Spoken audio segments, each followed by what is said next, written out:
All right, guys, welcome. Thanks for being here. I hope this is valuable for you. I'm covering this probably quite a bit in the near future. But we are going to be covering all of the new documents for buyers and for sellers. And I've been kind of saying that we're entering the Wild West here when it comes to real estate. This is the biggest change up that's happened since I've been in real estate for 5 years. I've never seen, even compared to the boom in 2020, 2021, there is nothing like this. So I'm going to try and go through all the documents, both on the buy side and on the sell side. What are you going to need to do? How are you going to negotiate this between your clients? I think that's going to be the trickiest part for us, is getting over the communication with our clients on what this means for a commission. Things were kind of more straightforward before. Thank you to this administration for meddling in our way of life and making this a lot harder for us and acting like it's our fault that housing has gone up. It is not. In fact, it's coming down a little bit to adjust to the trend. And I don't see that trend changing anytime in the near future. I think we're still going to see an increase of about 4% yearly forever. That's what's been going on for a long, long time. I don't know when that's going to change, but this basically comes down as a way of saying, hey, it's the realtor's fault that everything is so expensive, even though our commissions have always been negotiable. So before I get started on documents, what general questions do you guys have about the changes that are going into place?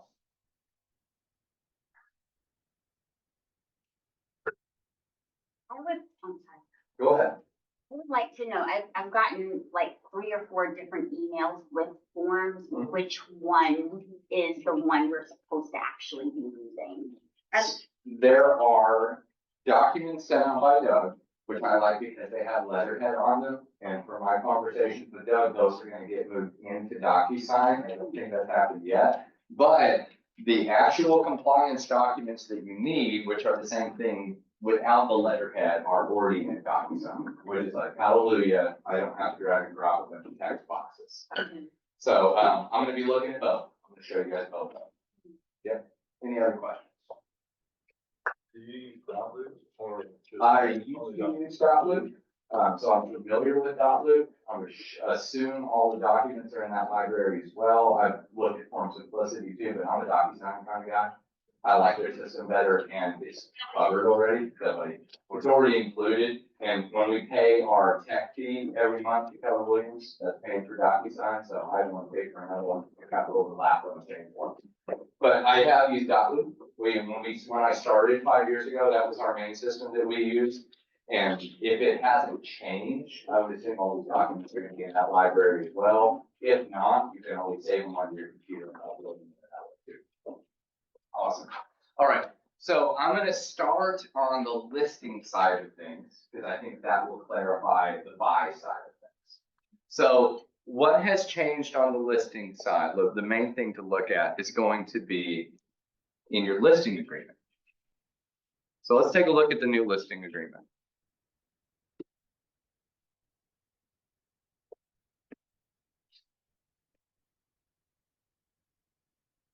Here we go. So here's that document here. Well, let me actually open it up in the folder so we don't have that sample thing on top of it.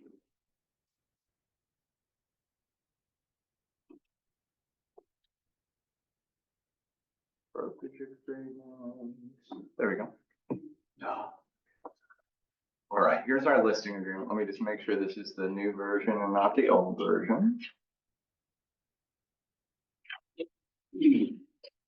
Is it? Yeah, look at the 19. I think it's new one is 20. Just that one with it. I bet this is it. The 22.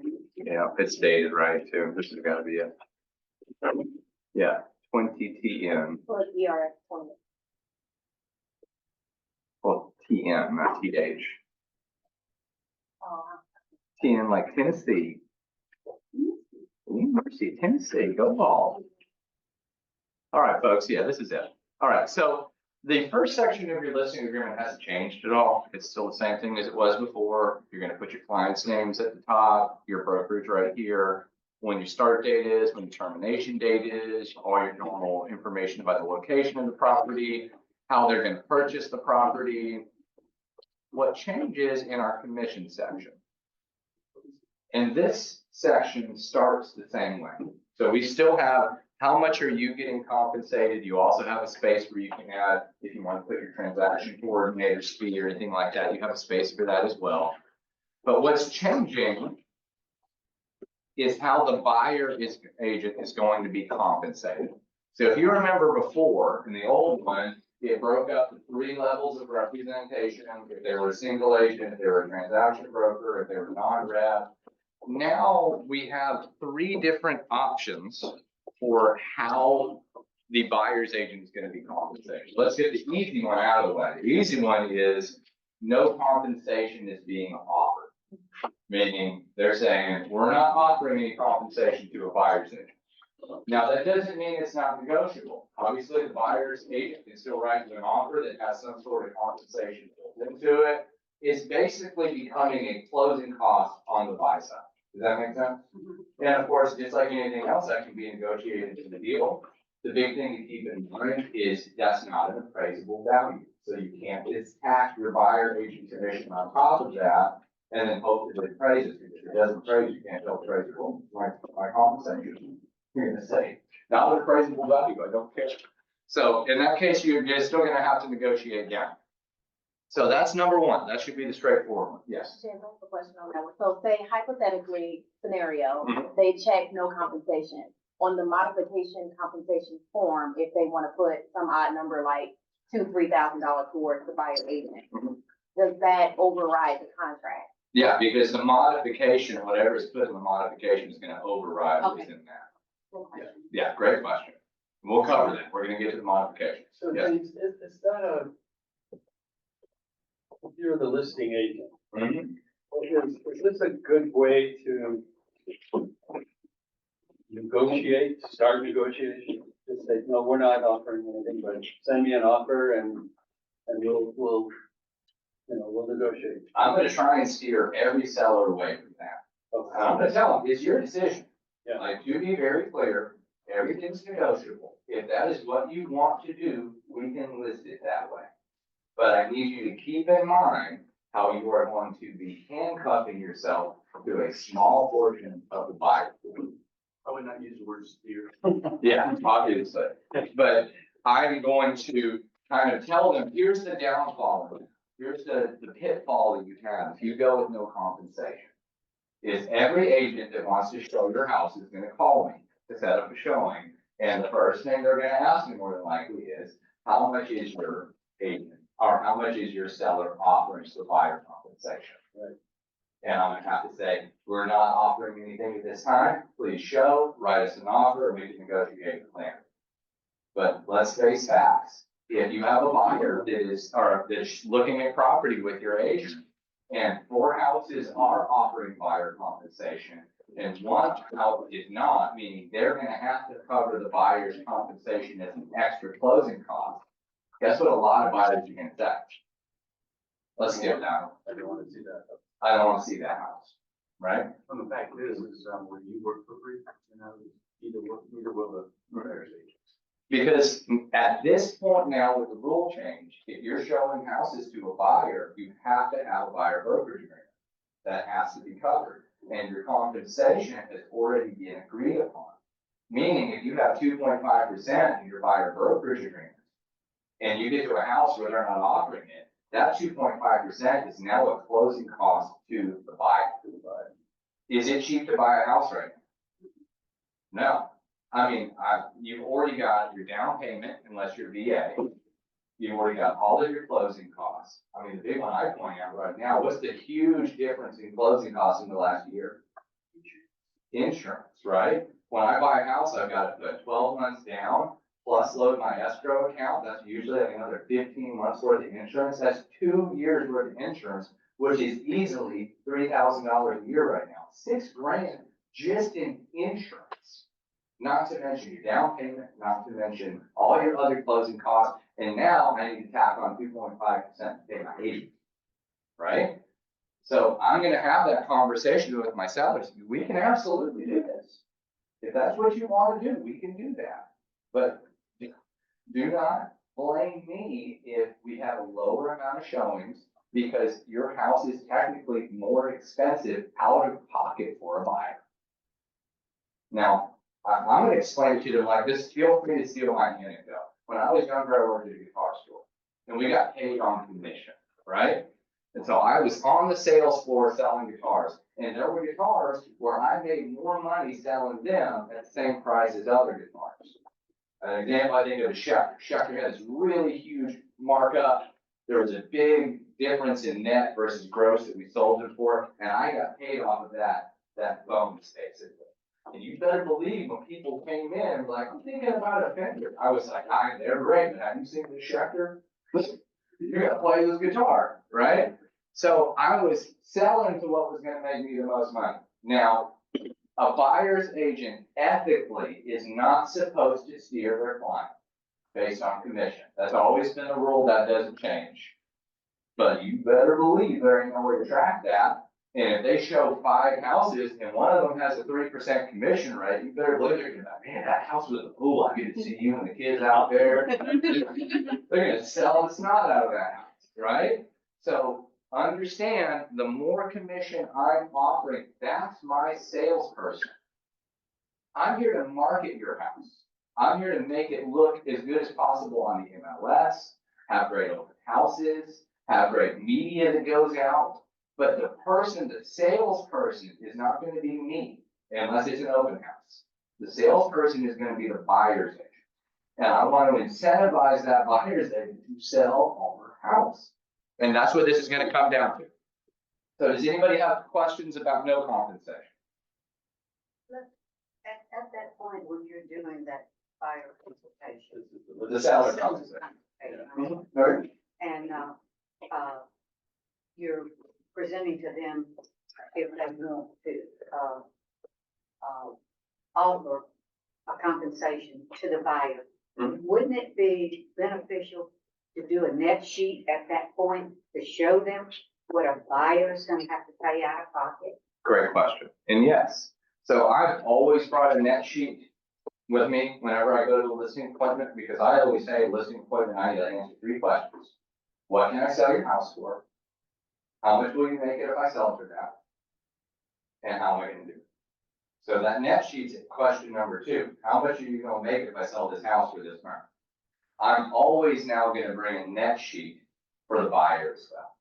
So good idea, and I'm gonna do the same thing, because I need to show them on paper, give them the numbers and say, guys, to sell this house, you've gotta put yourself in the buyer's shoes as well, right? I'm not a good salesperson, I'm not a good product salesman if I don't know the buyer, I don't know the market. So make sure they understand, this is how much it's gonna cost for them to buy, and this stuff's out of pocket. Remember, your closing costs come out of your proceeds. The only thing you're gonna pay out of pocket in the transaction is what? No, that's on my side. What's the only thing the seller pays out of pocket during the transaction? They're gonna pay their dollar stand. That's closing costs, that comes out of proceeds. Repairs. That's it.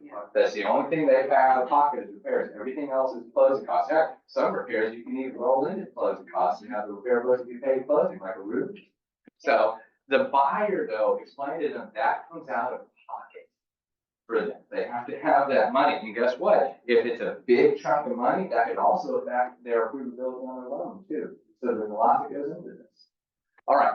Let's cover these 2 options too. So now they're gonna say, yes, we're gonna offer compensation. James, you're right, you're a genius. Oh my gosh, we do need to offer buyer compensation.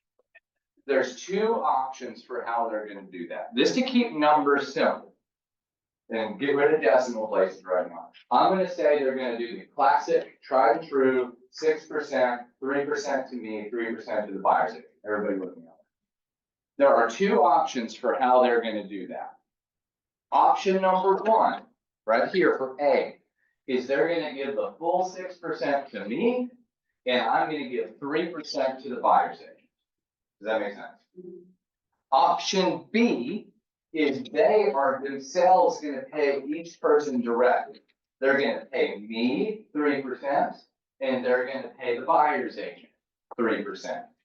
This makes no difference for them at the closing table. It means the same exact thing. But this, it all has to get laid out. Now, for me, and what I've said forever, is I think this is kind of convoluted, makes things confusing. Because in my estimation of all of this, since I've been in real estate, you could say anybody pays the commission, right? I could say the seller pays it because the buyer pays the seller and the seller pays them. I could say I pay it because based on the listing agreement, they usually split the full 6% to me and then 3% to the buyer's agent. So you could say that I pay, right? I've also always been under the assumption that the buyer pays the commission because if you follow the money back to its original source, where the money comes from? The buyer. It either comes out of their mortgage, meaning they're paying a realtor payment for the next 30 years on that mortgage, or it came out of their cash. So it's semantics, right? Who do I say pays? Well, that's kind of up for debate. Now, we are being very specific here. We're either saying option A, the buyer's commission is paid by me, the listing agent, or option B, the buyer's commission is being paid by the seller. So we're now being very concrete. Who is paying? Doesn't make a difference. I'm gonna push for B. I like B better. What Yes. do you want to do? Well, the difference, I would think that A makes more sense because if you're representing, you end up with both sides of the deal. B, you're out of that on the second one unless he's willing to suddenly pay you. Well, in my understanding, or this is all Wild West, but for me, what I'm understanding is if I'm representing the buy side, I'm still gonna be compensated that buyer. I mean, if you're listing agent and the buyer comes to you. Sorry, let me mute this real quick. Is that a ring doorbell? Yeah. Yeah, yes, I get this. I have a motion sensor for a camera on the side of my house. My kid's playing in the dirt right now. Let me mute that. What was your question? Well, the only thing is if you end up with, you have the listing, the buyer comes to you, suddenly we a whole lot more difficult to get anything on buy side from the seller, I would think, versus, and typically I will have a different rate if I work with both. There's no other agents. I don't say Keller Williams or brokers. I say no other agents involved in the transaction. So, I will lower it some, but you should deserve a little more. I mean, if you're really having to work those sides. So what you're saying is NA would give you, the listing I agent, prefer option. So to me, more control. right. Seems to me, A makes more sense. Well, I guess I can see where you're coming from. And like I said, this is gonna be a learning experience for all of us over the next maybe 6 months or And it'll so, change a lot as we go, I'm sure. as all does, right? So But- why do you like D? I'll get to that in a second. I want to finish him and then I'll get to that. So here's my thoughts on that. If I'm gonna represent both sides, as soon as I start to represent that buyer, I'm gonna first go to the seller and say, hey, are you kosher with this? The buyer wants me to help them out. Are you cool with me representing them? Or do you want me to refer this to another agent? No, because That the agreement conversation that says you should have can't happened, transition that to the conversation transaction. should have And you're- happened in the listing. And you're truly, And I will. and you're truly not representing both at that point, you're representing the transaction at Sure. that point, even though you've given your seller all the knowledge. he needs. Yes.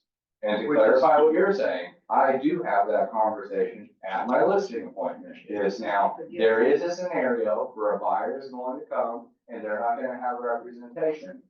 Are you gonna be okay with me representing that party?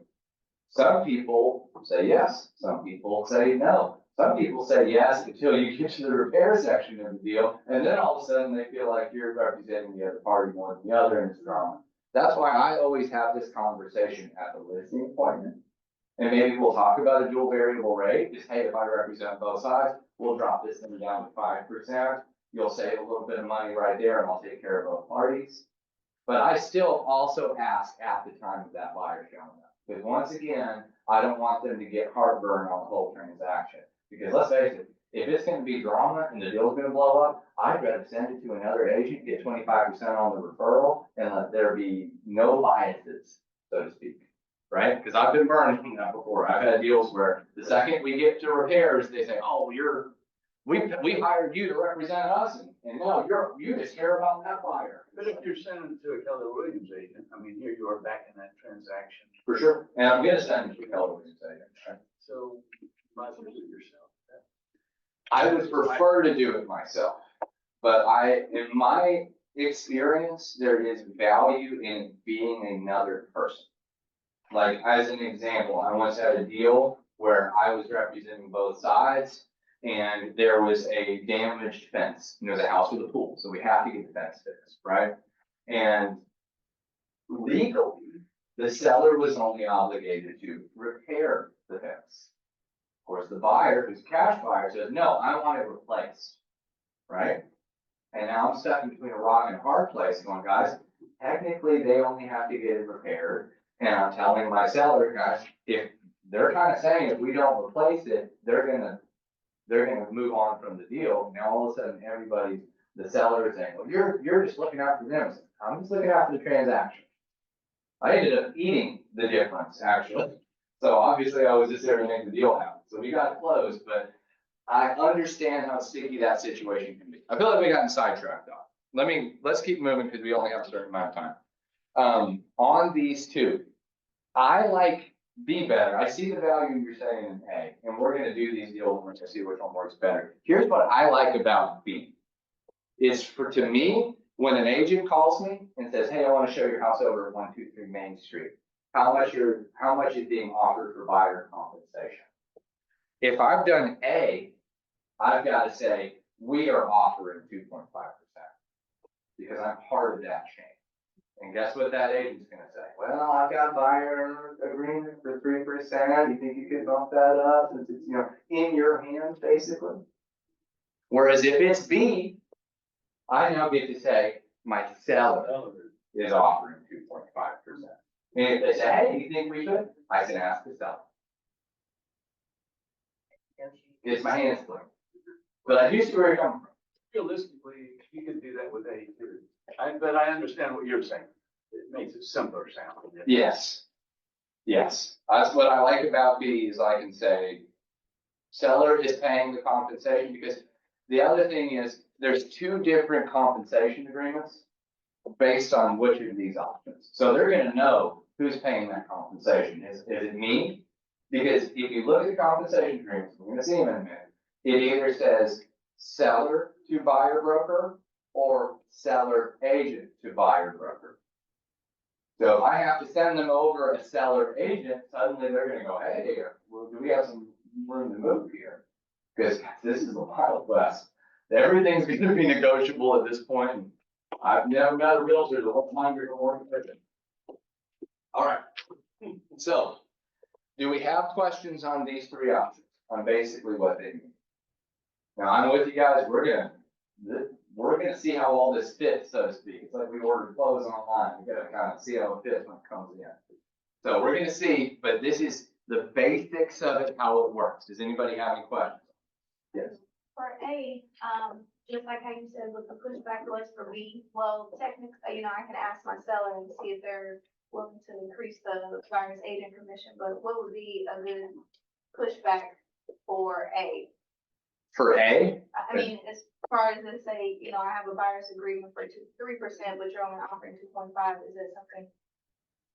Well, I think we have to be transparent, and I'll be honest, I keep a little bit more on each deal that I do than I give to the buy side. Not a huge portion, but like if I do 6%, I usually give out 2.75, keep 3.25.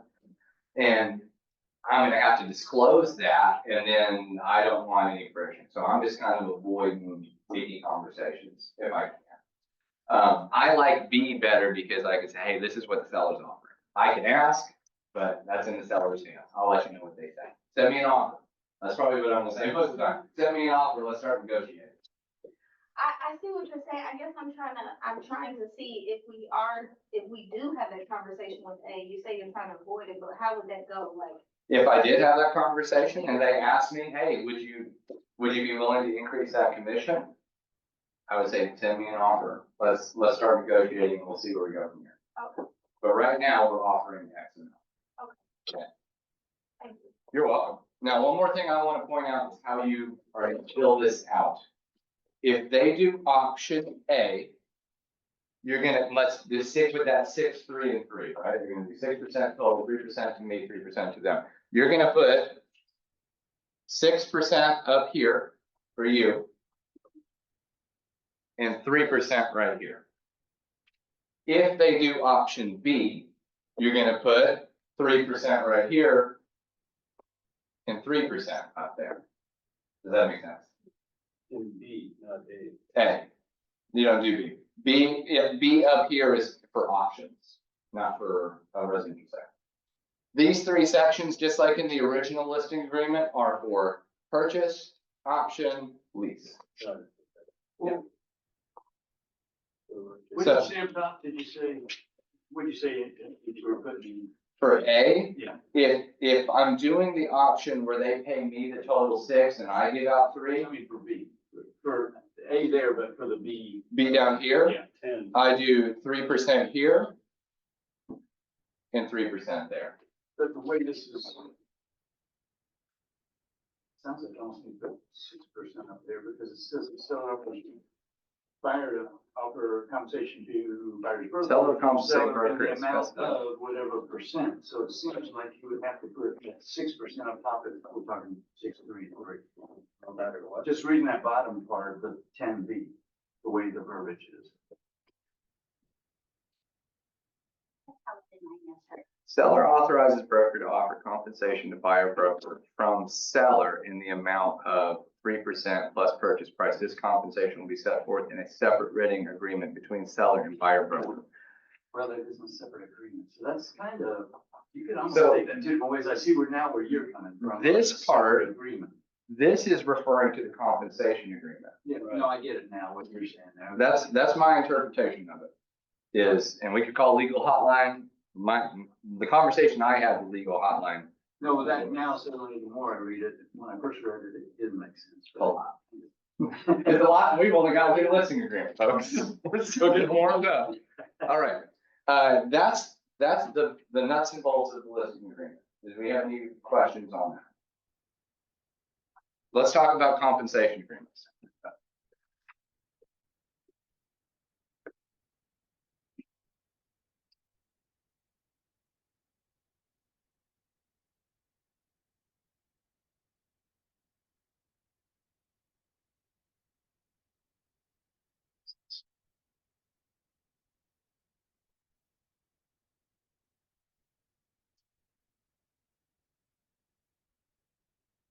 In here yet? Are they in the buyer one yet? Here we go. All right, so there's 2 different forms of this. And they relate to which option was selected in the listing agreement. Is it seller to buyer broker? That was option B. Or is it seller's broker to buyer broker, which is option A? I know that's confusing because there's only one word difference, but it's this broker right here. Is it coming from you or is it coming from the seller themselves? Either way, it's gonna say the same thing. Let's take a look. Let's add these in.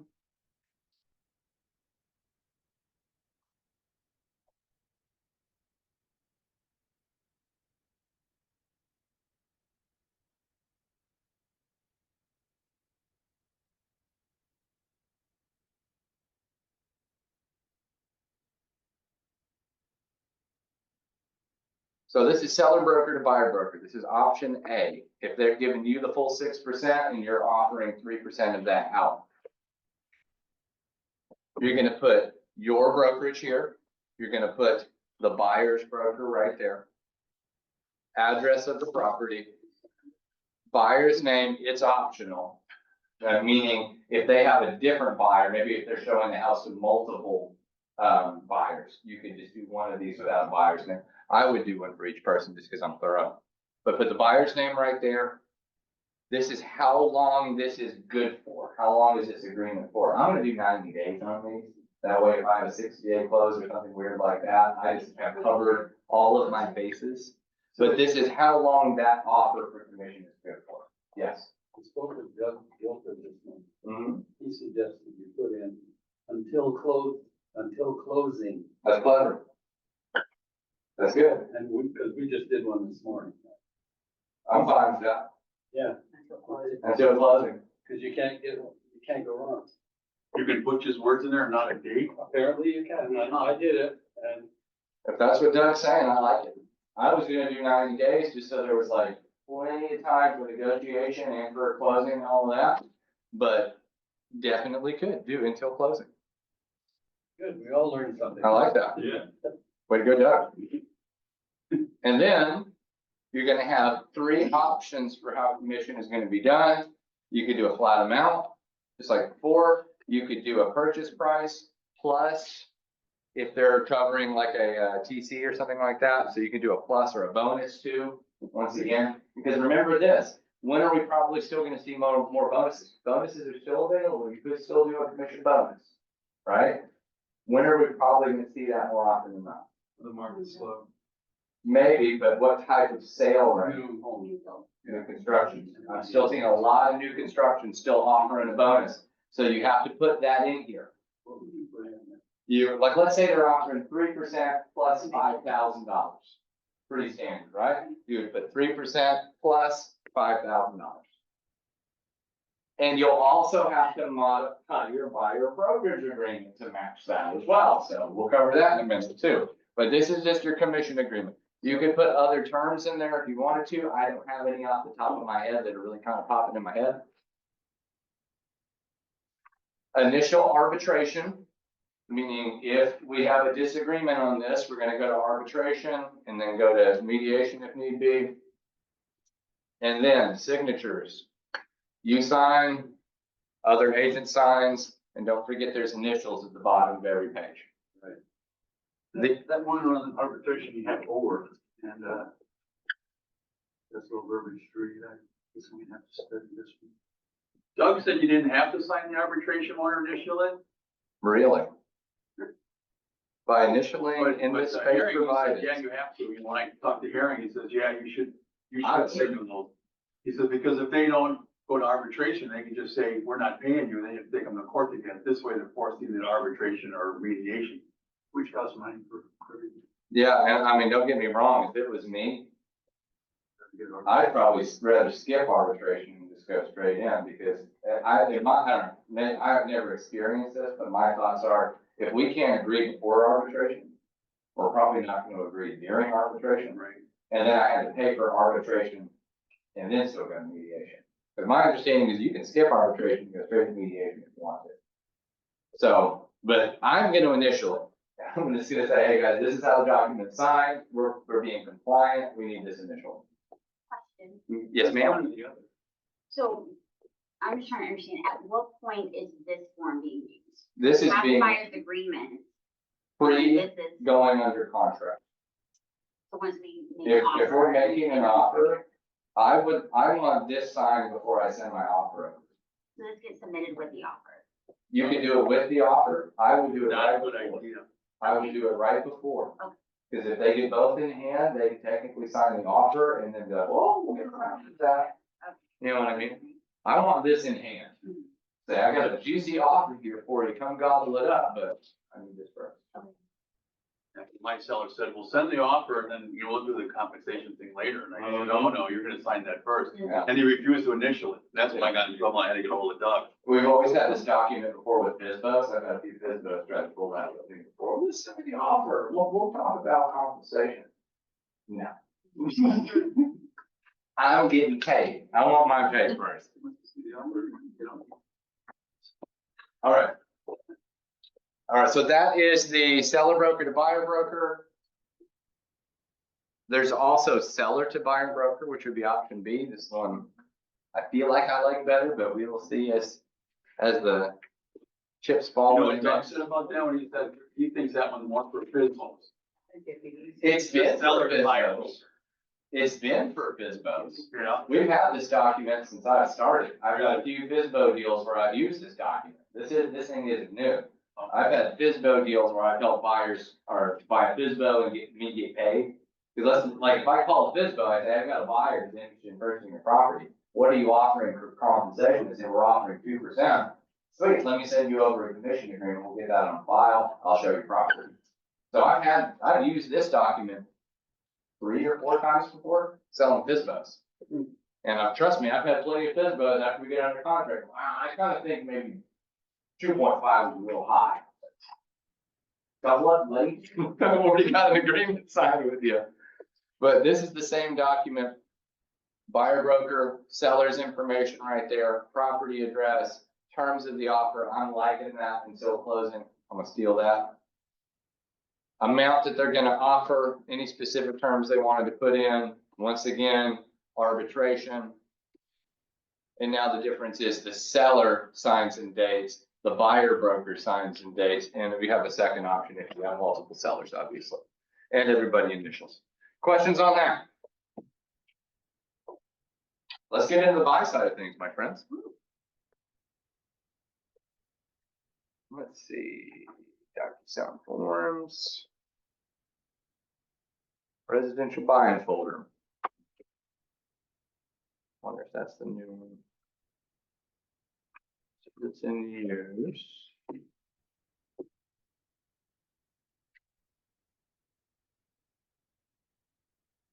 Got both of them in use. And let's go, we got that one in there. Modification to compensation agreement. Interesting, a lot of those too.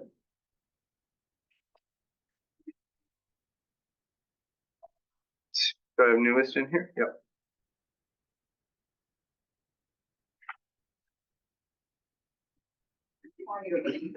James, I'm going to, yesterday we learned something.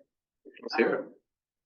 When, say you've got 6% for the buyer and the seller, Mhm. and, someone comes in and they have a wholesale buyer, Mhm. and the wholesale buyer is off that broker 3%.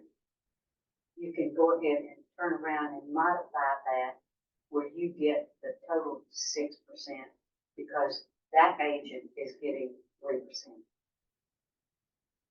So you're saying the situation where you did option A, 6%, 3 and 3, but then this buyer is paying their buyer's commission? I understand how technically you could do that. I'm not looking forward to that conversation with my seller. Well, because we got 9% on the table. Mhm. And the brokerage, the wholesaler is gonna pay that agent that is finding this deal for them. Sure. And so they get the 3%, which you would have had to split with them. Mhm. When you do a modification, then you turn around and you get the 6%. I understand that. I also understand I'm gonna have to tell my seller that, and maybe I'm wrong, but I feel like if I go into to talk to my seller and say, hey, good news, we got an offer coming in. By the way, the buyer is offering to pay the buyer's commission, so I'm gonna keep the full 6%. You don't have to pay the buyer's agent anymore. If I was the seller, I'd be saying, well, you're getting your 3% and I'm not doubling your pay just because they're covering it. And because everything's negotiable now. Yeah, well, And so that's, that other agent will be getting 6% versus you not. well, you could reduce it just down to where you're getting paid your 3, they're getting paid their 3 from the buyer's agent, and now the seller gets to keep that 3%. That's true. That's what I'm gonna be willing to bet they're gonna wanna do. If they're savvy, Mhm. that's Mark's word, he likes to say that, Mhm. people are Mhm. savvy. People are, oh, what's the word I should use? They're protective with their funds. They're savvy, seller, they're gonna say. And I say the same thing, I say, hey, if you were getting paid 3%, they were getting paid 3%, and they're covering it, I keep that money. But that is interesting, that does make sense. Like I said, this is gonna be a while. Oh, yeah. Oh, This is nothing set in stone anymore. still gonna have to do mine. Yeah, no matter what. All right, let's see here. Let me make sure I'm in the right one. Oh yeah, this didn't change really. So your buyer brokerage agreement really hasn't changed. Now, thing I like to point out is there used to be kind of 2 versions of the buyer broker agreement. I usually avoided this one because it was kind of real contracty and buyers would be like, oh, I don't want to sign it. And there was a simple version that was just the single agent notice, the transition to transaction broker, and the transaction broker page. We can't use that anymore because we have to have a compensation set in place. So you do have to use this one now. if you are showing property to a buyer, you have to have a brokerage agreement signed there. Back in the day, the technical rules were, you had to have it if you were gonna write an offer for them and represent them. And you had to have one if you showed a Keller Williams Emerald Coast property, meaning if you were gonna show a property that was an agent at your brokerage or your own. Now, was anybody policing that? No. Because I can tell you right now, if Steven called me and was like, hey, James, I want to show your property over at 1C3 Main Street, I wouldn't go, well, do you have a buyer brokerage agreement? I'd be like, yeah, brother, show me that house, bring me an offer, right? So, but that was technically the rule, was you had to have. Now, you have to have this. Here's what I like about this. You're gonna probably have a lot less agents that are, I'm sorry, buyers that are casually dating multiple agents, right? We've all had that buyer that's seeing houses with me, and then I run into Vicky, and Vicky goes, I showed them the house last weekend. Destiny says, well, they were at my open house by themselves 2 weeks ago. They said they didn't have an agent. We've all had that one before. This seeing what happens, seeing who they vibe with. Now they have to sign a buyer brokerage agreement with that agent, which means you're gonna have to have a good value proposition. You're gonna have to be able to explain to a buyer, this is why you should hire me. Is you're gonna hire somebody, there's gonna be commission involved, and I don't care what anybody says, it's coming out of your pocket, because you're the buyer, you're the bank in this deal. They should be getting an agent that's gonna earn that paycheck. So get a good agent that's gonna take great care of you, like myself, that's gonna find all the best properties that are available both on market and off market for you, so you get the best house. Is gonna write you a ironclad offer that's gonna have the best value, time frame, and terms for you, so you get taken care of contract wise, and looks over everything so you get the contract to close as smoothly as possible. Let me be that agent for you. So have a good value proposition, because you're gonna be competing. I mean, back in the day, buyers basically just went with whoever they met. Oh, you're an agent? Cool, I'll work with you. You're cool. I like you. Let's work, right? Now, you're gonna have to get hired, in my opinion, a lot more now. But buyer brokerage agreement hasn't really changed that much. You're gonna put your parties up here. You're gonna put the terms. When are we starting this? What type of property are we looking for? What location? What area are we looking at? Retainer? No, I don't charge a retainer. That would be if you wanted to charge an upfront fee on top of your commission. I've done that before. You're a wildcat if you do, I respect it. Now, here's where you're gonna put your compensation amount. So I'm gonna go ahead and just put 3% and say, hopefully that tends to be the highest amount that buyers get compensated. If we need to adjust that, we will. But I'm shooting for a 3% compensation. Now, how this is formatted, you need to explain to them, is in the event that we go to a house that you like, you say, James, this is the house for me, and they're offering 2.5%, let's say. The technical verbiage of this agreement states that the seller would cover the 2.5, and the original 0.5 is on the buyer to cover the rest of.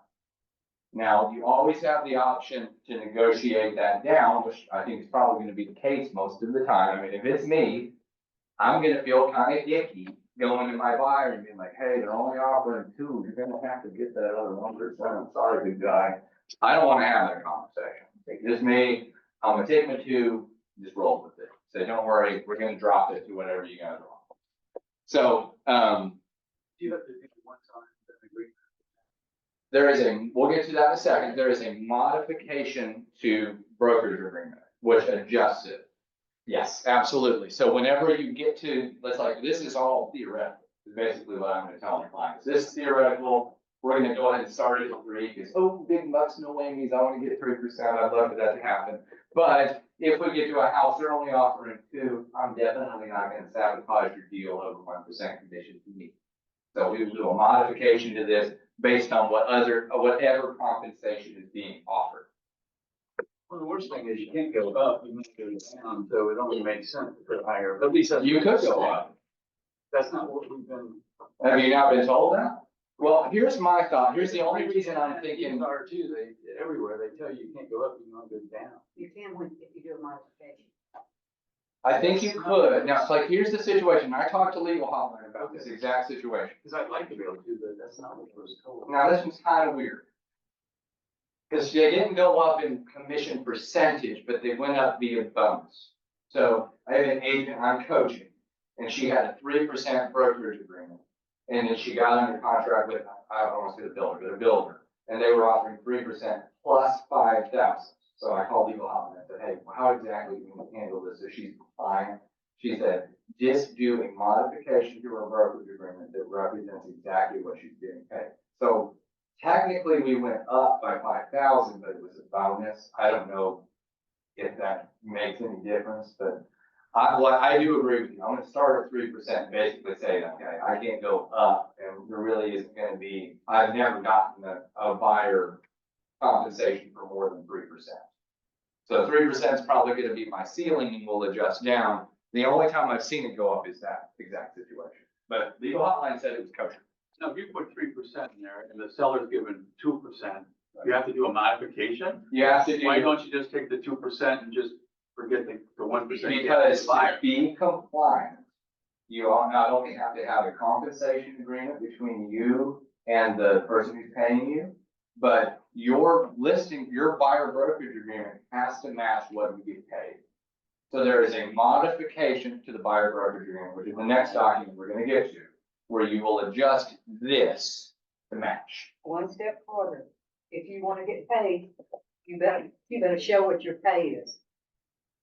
And that modification is gonna show that, because the MLS doesn't show that any longer. So in order to get paid, you're gonna have to have that modification. And in my experience, just in the last week, title companies are asking, if you're on the buy side, they're asking for your brokerage agreement. Remember how title company used to ask what compensation was? Really? They don't play that game anymore. They ask for the compensation agreement and buyer broker agreement on the buy side. Well, and when I was full-time commercial, 60% of the deals, there was no commission offered. I had to ask the agent. We didn't have to have these forms. Sure. But I would always do a paper trail, say, please email me or text me that. And that way you're covered. But Yes. You need to know. You need to. Oh, for I sure. mean, they can't, you need to know before they get, that they're gonna go by what they said before the, Exactly. Before they get accepted offered. or offers, yeah, you can get it. So Exactly. make sure you get a paper. Okay, Always have a paper trail. one more question? Yes, sir. So if, that's a former, situation, you have a 3% agreement, but they're offering you 2, and you wanted that 1% from the buyer. Mhm. How would you have that discussion, and how would the buyer compensate you that 1%? There's 2 points to that conversation. There's a conversation that you have at the buyer brokerage meeting, when you have your buyer consultation with them. Right. You're gonna explain to them how this is worded.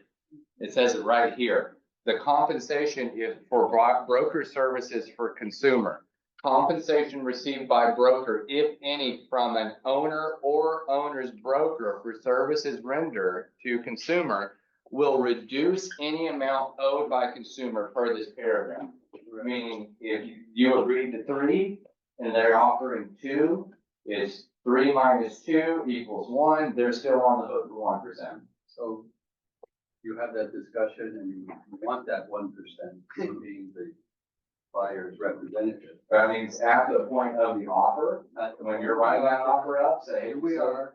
Here we are. And how do you discuss how the buyer will pay you that 1% difference? If you want that, in my opinion, it's gonna have to be stone cold, and you're gonna have to say, guys, they're offering 2%, so the other 1% will be on your buyer, will be on your closing cost, here's your net, you could go over it. So you'll need to bring this money to the table. Yes, it's a closing cost. Or of the price of the. That's the other option. You can increase the purchase price. Now, keep this in mind, if they're smart, if they're mathematically inclined, they're gonna, that doesn't mean they don't have to pay that other 1%. That just means that other 1% is also rolled into the mortgage, just like the rest of the offer. And then you have the situation of what if it doesn't pay? So lot that goes into that. And appraisers are actually making the calls, the ones I've talked to that ask about compensation. Are they? Well, that's what I say. No, I say that, but because Tom Lahr is a good appraiser, he says, I've always called, always. And I talk to people that never call, so it's Yeah. like, but a good appraiser is gonna call. Yeah. That's not to say that we have a bunch of good appraisers. They're all good appraisers. Yes, sir. Yeah, of course, wonderful. Especially when they have a good day on the golf course. That's Always good appraisers. I never said anything different. When they do. Oh my gosh. This is gonna be so good.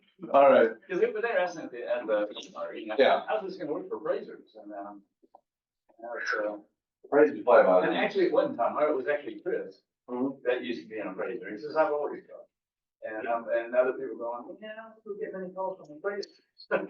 Well, why would the appraiser need that for the compensation? Because he needs to know the actual value. I mean, So he'll put that percentage in there there? was no He'll put it communication. in? If there's room? People need to be aware of how much of the purchase price is part of the compensation. But, I mean, I don't know.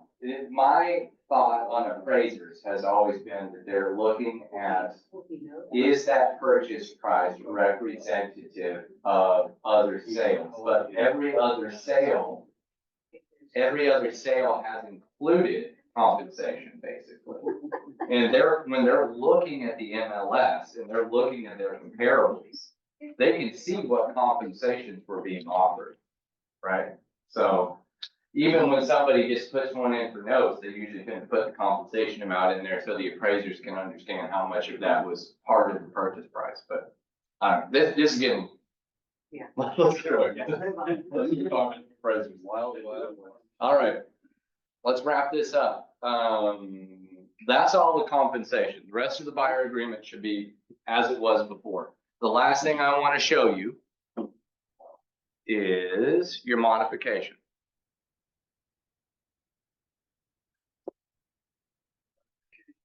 So first of all, there are two modification to compensation agreements.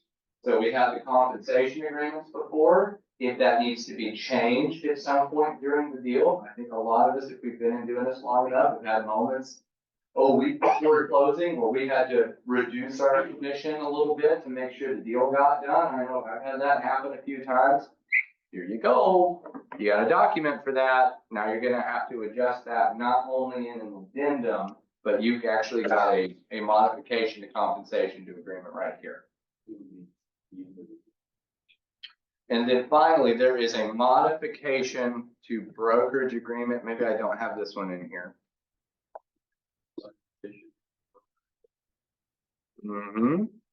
This is for the situation we talked about a second ago.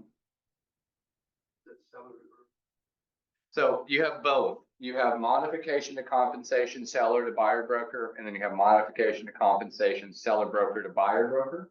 Those are to modify the compensation agreements.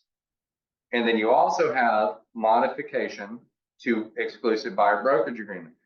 Oh, I do have it in here. Let's see.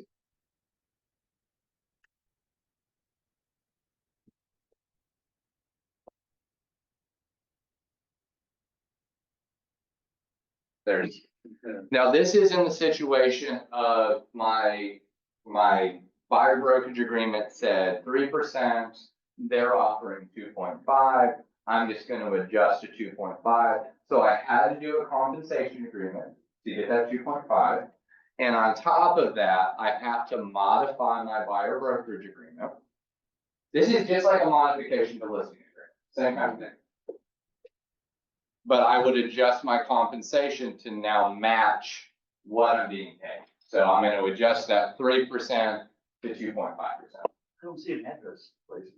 Well, this is just the modification, so I don't think you have to put the address, because when you do a buyer brokerage agreement, you don't actually put the address.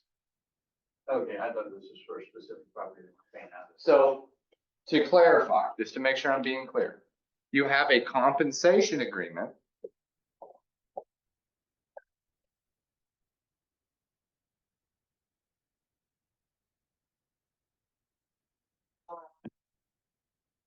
And I think that does have the specific address, because this is specific to the deal. So you would actually have the property address, because this is between you and whoever is paying you, right? What the other modification, what's that? Okay, I'm sorry, seller's broker to buyer. And remember, there's also one that says this, seller broker to buyer broker. So they have two versions depending on who's paying you. But this is modification to buyer broker agreement. This is, and this is what legal hotline told me, is like, let's say, once again, we're in a situation where my brokerage agreement said, I'm getting paid 3%, but now I'm only getting paid 2.5%, right? But if you don't have an address, it seems like that would go across the board for any property. It just seems. It would, Okay. it would. And once again, you would void that and go back to 3%. If that deal fell through and you went back on the market, start on again. It just seems under other, you would almost need to say this is for this specific. You could. That's a good idea. That's a great idea. I'm probably gonna start doing it. This, you could say this document only pertains to the transaction at yada, yada, yada, execute wise, yada, yada. Why would they want to go back if they've already signed one that dropped it? I mean. I agree. I agree. I'm with you 100%. So this one just adjusts the compensation, because as per legal hotline, if your brokerage agreement says one thing and your compensation agreement says something else, got to adjust it. This has to match exactly what you're getting paid. Like the example of the young lady that's selling that new construction, where she's getting paid a $5,000 bonus, legal hotline said she has to modify her brokerage agreement to represent that $5,000. Even though she's already got 3%, also has to say the 5,000. This is the whole point of all of this, is so that sellers in bold letters are seeing everything is negotiable, and there is complete transparency to whatever party you're representing on what you're getting paid. That way you can say, yeah, there was a modification, you saw it, you signed it. Make sense? I'm telling you. I'm just waiting for the sellers to sue that their agent isn't allowed to put, buyer compensation. I'm waiting for that to happen. It should happen. It should. It will. I mean, It will. there's gonna be a lot of stuff.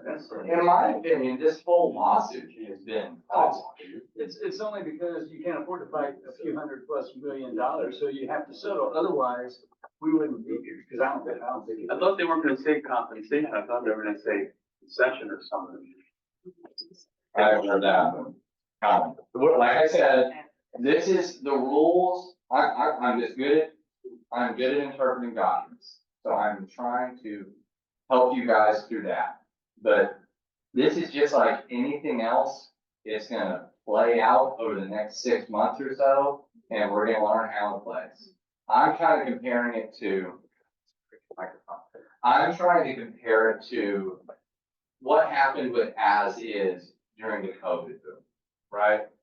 And if you guys have been in this before COVID, when we did an as is contract, that was because it was as is deal, meaning it was probably a flip or an inherited house, or there was something wrong with it that a mortgage wouldn't work, and it had to be as is. Through that COVID boom, everybody started negotiating, and guess what? One of the first things that went was, hey, we're not gonna ask for repairs, it's an as is contract. But then after COVID boom happened and the markets kind of settled back down, people are still using as is to get under contract and still going, hey, we still kind of want to get on these repairs. Right? I've even heard agents training agents to do this, which I think is disingenuous. I've done some pretty high-end homes where we had to be here to get the deal done, but then we did the inspection, go, hey, and I got them both. Yeah, and I've always been under the camp of, if we do as is and something big pops up, like, hey, septic tank's failing. We didn't know that. If you guys can get that fixed, we're gonna have to go. But I'm talking about deals where it's like, hey, as is, we're not asking for repairs. Hey, can y'all caulk around the windows? And it's like, Yeah. thank you for this. Here's some color. Yeah. I prepare, at this point, I prepare myself at a listing appointment. I say, be ready. There's probably still a 50% chance you're gonna get a repair request, even with an as is on.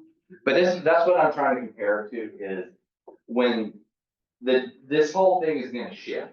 They're changing the rules on us and we're gonna see how everybody plays this out. So we can't predict everything, but at least hopefully you understand the documents now. Any other questions? And I think, are you trying to imply he's ready? Or, no, I'm just standing, but I was gonna bring him in if you guys are ready. Any questions? There is one thing Yes. that they said, and this is more on the listing side or for the MLS, if you screw up, first one's free.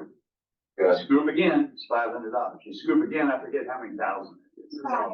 Oh, let me say this. And then a year Again, later, it we kind of can starts. sort up on the compensation Yeah, modification. you do it that many times, then they're gonna stick it to you. Let me explain this to you. Thank you for bringing that up. I forgot to touch on this. If you have a listing in the MLS, first of all, with e-car, which is I'm sure what most of us are using, the website compensation is down. The app, I think they're still tweaking it and they're not gonna hold you accountable if the app is saying something, right?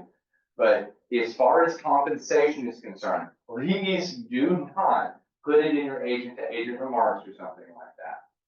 Tell people on the phone, tell people in an email, tell people on a text message, that's fine. So if somebody asks about your property, you can tell them how much you're offering for compensation.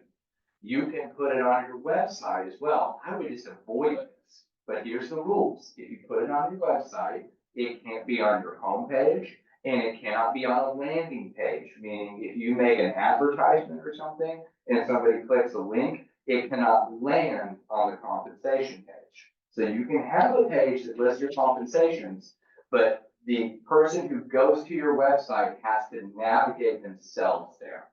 It cannot be on your homepage and it can't be on a landing page. 2 clicks. Yeah, is it 2 clicks? Yeah, 2 clicks. Okay, I I heard heard, words you can put in agent notes, see my website, blah, blah, blah. You get there, it can't say compensation, you click that, but it can't say properties, you click that one, and here's what I'm paying at. I was told by, That was Both? that's easy. sure, and I think you're gonna hear different things different times. Probably. A week ago, I called e-car and bar, and they said, don't even put your website in your, I personally wouldn't, Exactly. but that's. I what would. see. Or link. I don't. yeah, no links, no websites, and like, if it's me, I'm just gonna avoid it, right? Because guess what, if somebody's gonna show my house, they're gonna call Yeah. me. So let me just tell them on the phone, and I know what I'm saying. Here's what I'm It's saying, I can see thousands people of putting a duck there, which means 30%, he says. Oh, it's coded. Duck, and then I said, well, then we go with goose. I go, okay, 30% will be birds, 2.5 will be mammals, and sea life will be 2%. See, I have a little picture in the, of a duck and a pretty good 2 ducks. There's ducks in the backyard, there's a pond, what are you talking about? Oh, my God. All right. They're looking at everything. Let's get our sponsor in here, they're actually going to bring us a lunch, let's do it. Yeah. Today. Come on in, my friend. Also, it's. I like